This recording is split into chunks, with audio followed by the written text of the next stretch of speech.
Hello friends, welcome to BPSC right way. स्वागत है आप सभी का हमारे चैनल बीपीएससी राइट वे पर। आज हम लोग मार्च 2026 के बिहार से संबंधित वे सभी करंट अफेयर्स को कवर करेंगे जो कि आपके आगामी आने वाली परीक्षा में पूछे जा सकते हैं। तो सभी प्रश्न जो है बहुत ही ज़्यादा महत्वपूर्ण होंगे, तो आप लोग इस वीडियो को पूरा देखें। जैसा कि आप लोगों को पता है कि हमारे द्वारा जो है बिहार करंट अफेयर्स का वार्षिकांक जो है जारी किया जा चुका है, जो कि हमारे मोबाइल एप्लीकेशन पर उपलब्ध है। तो आप लोग हमारे मोबाइल एप्लीकेशन बीपीएससी राइट वे पर जाइए, वहां से आप हमारे इस मैगजीन को ले सकते हैं, जिसमें कि आपको जनवरी 2025 से लेकर के जो है अप्रैल 2026 तक के वे सभी करंट अफेयर्स मिल जाएंगे, जिससे कि बाहर कोई भी एग्जाम में प्रश्न नहीं जाएंगे। इसमें जो है केवल बिहार करंट अफेयर्स ही कवर नहीं होते हैं, बल्कि बिहार जीएस के जो है बहुत सारे प्रश्न जो हैं इसमें कवर हो जाएंगे। तो आप लोग इसे देख सकते हैं। तो इसे लेने के लिए आप हमारे मोबाइल एप्लीकेशन पर विजिट करें। तो चलिए हम लोग आगे बढ़ते हैं और देखते हैं हमारा आज का पहला प्रश्न। आज का हमारा पहला प्रश्न है, मैथिली साहित्यकार डॉक्टर महेंद्र को उनकी किस कृति के लिए वर्ष 2025 का साहित्य अकादमी पुरस्कार प्रदान किया गया? तो हमारे उत्तर हो जाएंगे धात्री पात संग्राम। यानी कि बिहार के सुपौल निवासी जो हैं डॉक्टर महेंद्र को उनके उपन्यास धात्री पात संग्राम के लिए जो है साहित्य अकादमी पुरस्कार से सम्मानित किया गया है। इस कृति में कोसी नदी के इतिहास, बांध निर्माण और मिथिला की संस्कृति का जीवंत चित्रण जो है इसमें किया गया है। 1954 में स्थापित यह प्रतिष्ठित सम्मान मैथिली सहित कुल 24 भाषाओं में दिया जाता है। तो महत्वपूर्ण प्रश्न है, इसे आप लोग ध्यान रखिएगा। अगला प्रश्न, हमारा अगला प्रश्न है, बिहार के किस जिले में राज्य का पहला बांस क्लस्टर स्थापित करने का निर्णय लिया गया है? तो हमारे उत्तर हो जाएंगे मधेपुरा। बिहार सरकार मधेपुरा में जो है बांस क्लस्टर विकसित करने जा रही है, जिसे बाद में पूर्णिया और किशनगंज में भी जो है इसे लागू किया जाएगा। हरा सोना कहे जाने वाले बांस के व्यापार को सुगम बनाने के लिए अब इसे पेड़ की श्रेणी से हटा दिया गया है और भारत जो है दुनिया का दूसरा सबसे बड़ा बांस उत्पादक देश है। तो बहुत ही महत्वपूर्ण प्रश्न है, इसमें आप लोग कुछ बातें याद रखिएगा कि यह कहाँ पर स्थापित किया जा रहा है। तो वह किया जा रहा है मधेपुरा में। और बांस उत्पादक में जो है भारत, बिहार की बात यहाँ नहीं की जा रही है, यहाँ पर भारत की बात की जा रही है। तो भारत जो है दुनिया में दूसरा सबसे बड़ा बांस उत्पादक देश है। तो इसे आप लोग याद रखिएगा। आगे बढ़ते हैं हम लोग, देखते हैं हमारा अगला प्रश्न। हमारा अगला प्रश्न है, एनीमिया से ग्रसित महिलाओं के उपचार के लिए बिहार में शुरू की गई FCM थेरेपी में किसका उपयोग किया जाता है? तो हमारे उत्तर हो जाएंगे फेरिक कार्बोक्सी माल्टोज का। बिहार सरकार ने गंभीर एनीमिया से पीड़ित महिलाओं के लिए जो है FCM इंजेक्शन थेरेपी शुरू की है। एनीमिया जो है शरीर में RBC या हीमोग्लोबिन की कमी के कारण होता है। केंद्र सरकार की 6-6 रणनीति 2018 के तहत इस समस्या को जड़ से मिटाने का लक्ष्य रखा गया है। तो इसमें कुछ बातों को आप लोग याद रखिएगा कि FCM थेरेपी में जो है किसका उपयोग किया जाता है? तो वह किया जाता है फेरिक कार्बोक्सी माल्टोज का। और केंद्र सरकार के द्वारा जो है इस समस्या को जड़ से मिटाने के लिए 6-6-6 रणनीति बनाई गई है। तो आप लोग इसे ध्यान रखिएगा। अगला प्रश्न, बिहार के उत्पादों जैसे कि मखाना और लीची के वैश्विक निर्यात को बढ़ावा देने के लिए IIP का एक्सटेंशन सेंटर कहां पर खुलेगा? तो हमारे उत्तर हो जाएंगे पटना में। केंद्र सरकार ने पटना में इंडियन इंस्टीट्यूट ऑफ पैकेजिंग यानी कि IIP के एक्सटेंशन सेंटर को जो है मंजूरी दी है। यह संस्थान बिहार के मखाना और लीची जैसे उत्पादों की पैकेजिंग को अंतर्राष्ट्रीय स्तर पर जो है बनाएगा। 1966 में स्थापित IIP का मुख्यालय मुंबई में है और यह केंद्र बिहार के उत्पादों की सेल्फ लाइफ और निर्यात क्षमता बढ़ाने में जो है सहायक होगा। तो इस प्रश्न को आप लोग ध्यान रखिएगा कि यह कहाँ पर बनाया जा रहा है? तो वह बनाया जा रहा है पटना में, यानी कि पटना में खोला जा रहा है। अगला प्रश्न, विश्व जल दिवस जो कि 22 मार्च को मनाया जाता है के अवसर पर बिहार को किस मंत्रालय के द्वारा 2 राष्ट्रीय सम्मान प्रदान किए गए हैं? तो हमारे उत्तर हो जाएंगे जल शक्ति मंत्रालय। विश्व जल दिवस 2026 पर बिहार को जल प्रबंधन और सिंचाई गणना के लिए 2 राष्ट्रीय पुरस्कार दिए गए। जल संसाधन एवं योजना विकास विभाग को सटीक डेटा प्रबंधन हेतु सम्मानित किया गया। बिहार सरकार 7 निश्चय 2 के तहत जो है हर खेत तक सिंचाई का पानी पहुंचाने पर केंद्रित है, जिससे वह जल संरक्षण में जो है अग्रणी राज्य बना है। तो इसे आप लोग ध्यान रखिएगा। आगे बढ़ने से पहले आप लोगों को बता दें कि हमारे जो है करंट अफेयर्स का वार्षिकांश सीरीज, जिसमें कि जनवरी 2025 से अप्रैल 2026 तक के करंट अफेयर्स हैं, उसे पहले ही जारी किया जा चुका है। इसके तहत जो है आप लोगों को सभी महत्वपूर्ण प्रश्न, केवल महत्वपूर्ण प्रश्न जो कि एग्जाम के व्यू से बहुत ही महत्वपूर्ण है, उसे आप लोगों को एक ही वीडियो में कंपाइल करके प्रोवाइड किया गया है। तो आप लोग यह वीडियो जरूर देख लीजिएगा।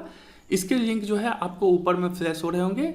तो आगे बढ़ते हैं हम लोग, देखते हैं हमारा अगला प्रश्न। हमारा अगला प्रश्न है, भारतीय रेलवे में पहली बार क्यू मित्र सॉफ्टवेयर का ट्रायल बिहार के किस स्टेशन से शुरू किया गया है? तो हमारे उत्तर हो जाएंगे बेगूसराय। पूर्व मध्य रेलवे ने तत्काल टिकटों की लंबी लाइनों से राहत हेतु जो है यह क्यू मित्र सॉफ्टवेयर विकसित किया है, और इसका ट्रायल सबसे पहले कहाँ पर हुआ है? तो वह हुआ है बेगूसराय में। तो इसे आप लोग ध्यान रखिएगा।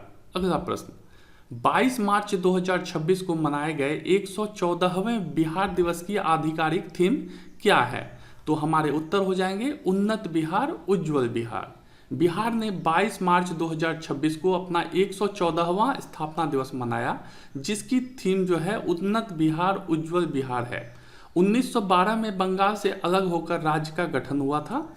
मुख्यमंत्री नीतीश कुमार ने 2010 से जो है इसे औपचारिक रूप से मनाने की शुरुआत की थी। यह दिवस राज्य की गौरवशाली संस्कृति और विकास का जो है प्रतीक है। तो इसमें कुछ बातें आप लोग याद रखिएगा कि बिहार दिवस कब मनाया जाता है? 22 मार्च को, और यह 2026 को जो मनाया गया था वह 114वां स्थापना दिवस था। और इसका थीम क्या था? तो वह था उन्नत बिहार उज्ज्वल बिहार। तो इसे आप लोग ध्यान रखिएगा। अगला प्रश्न, मार्च 2026 में बिहार के 43वें राज्यपाल के रूप में किसने शपथ ली है? तो हमारे उत्तर हो जाएंगे लेफ्टिनेंट जनरल सैयद अता हसनैन। सेवानिवृत्त लेफ्टिनेंट जनरल सैयद अता हसनैन जो है बिहार के 43वें राज्यपाल बने हैं।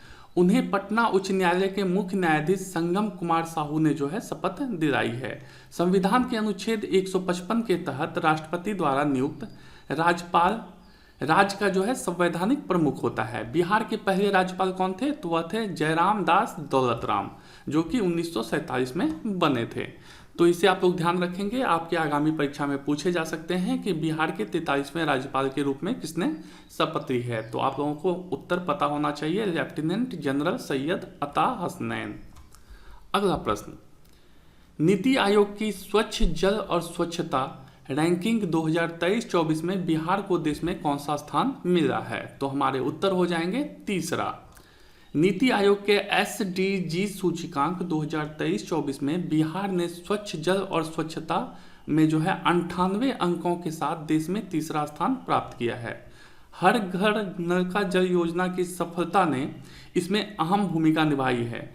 बिहार 334 संकेतकों के माध्यम से इन लक्ष्यों की निरंतर निगरानी कर रहा है। तो इस प्रश्न को जरूर याद रखिएगा, कई बार यह प्रश्न इस तरह के प्रश्न पूछे गए हैं, तो इसे आप लोग ध्यान रखिएगा। अगला प्रश्न, बिहार सेमीकंडक्टर नीति 2026 के तहत किस वर्ष तक राज्य को पूर्वी भारत का टेक हब बनाने का लक्ष्य रखा गया है? तो हमारे उत्तर हो जाएंगे 2030। बिहार सरकार ने सेमीकंडक्टर नीति 2026 को मंजूरी दी है। इसके तहत 25,000 करोड़ का निवेश किया जाएगा। इसका लक्ष्य 2030 तक 50,000 पेशेवर तैयार करना और 2 लाख रोजगार जो है उत्पन्न करना है। इंडिया सेमीकंडक्टर मिशन के साथ ही जुड़कर बिहार जो है अब AI और स्मार्टफोन चिप्स के क्षेत्र में तकनीकी हब बनने की ओर अग्रसर है। तो इसे आप लोग याद रखिएगा कि 2030 तक जो है इसका लक्ष्य रखा गया है। अगला प्रश्न देखने से पहले आपको बताना चाहेंगे कि हमारा मोबाइल एप्लीकेशन जो है प्ले स्टोर पर उपलब्ध है, आप लोग वहां से इसे डाउनलोड कर लीजिए। यहाँ पर आपको जो है बिहार से संबंधित जितने भी परीक्षा होते हैं उससे संबंधित टेस्ट सीरीज, मैगजीन इत्यादि जो है यहाँ पर उपलब्ध हो रहेगा। सबसे इम्पोर्टेंट बात है कि यहाँ पर आपको डेली बेसिस पर परीक्षा से संबंधित जितने भी करंट अफेयर्स होते हैं वो आपको यहाँ पर न्यूज के रूप में पोस्ट किए जाते हैं, जो कि आपके लिए बहुत ही महत्वपूर्ण रहेगा और आप लोग दिन प्रतिदिन हर एक न्यूज़ से जो है अपडेट रहेंगे। तो आप लोग इस ऐप को जो है प्ले स्टोर से जरूर डाउनलोड कर लीजिए। अगला प्रश्न, बिहार का दूसरा पारंपरिक चिड़ियाघर जो है किस जिले में बनाए जाने का प्रस्ताव रखा गया है? तो हमारे उत्तर हो जाएंगे गया। बिहार सरकार ने गया के जमाड़ी में राज्य का दूसरा पारंपरिक चिड़ियाघर बनाने की घोषणा की है। बोधगया के निकट स्थित यह उद्यान जो है इको पर्यटन और वन्य जीव संरक्षण को जो है बढ़ावा देगा।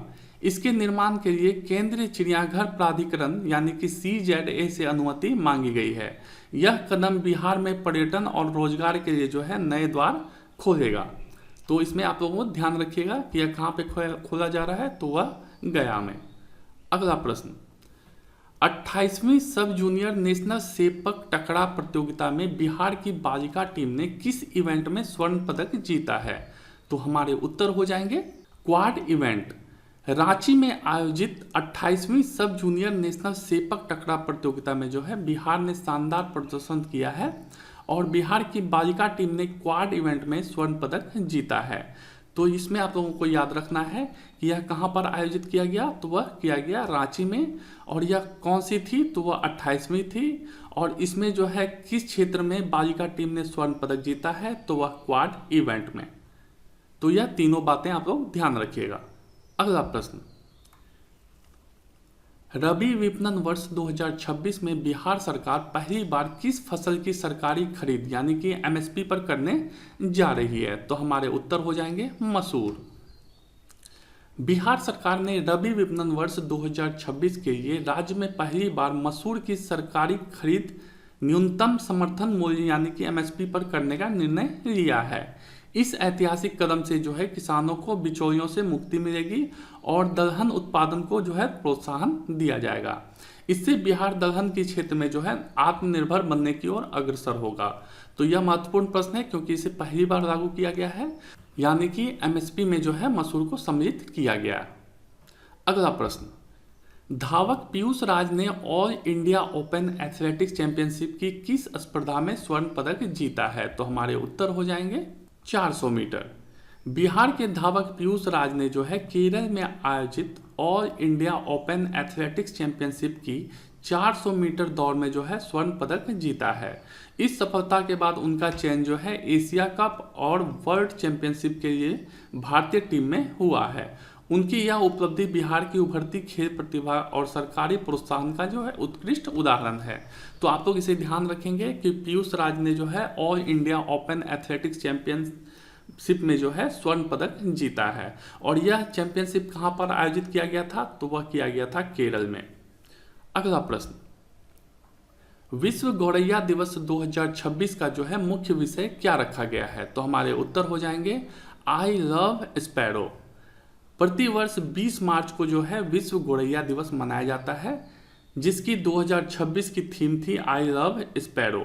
गौरैया बिहार और दिल्ली की राजकीय पक्षी है।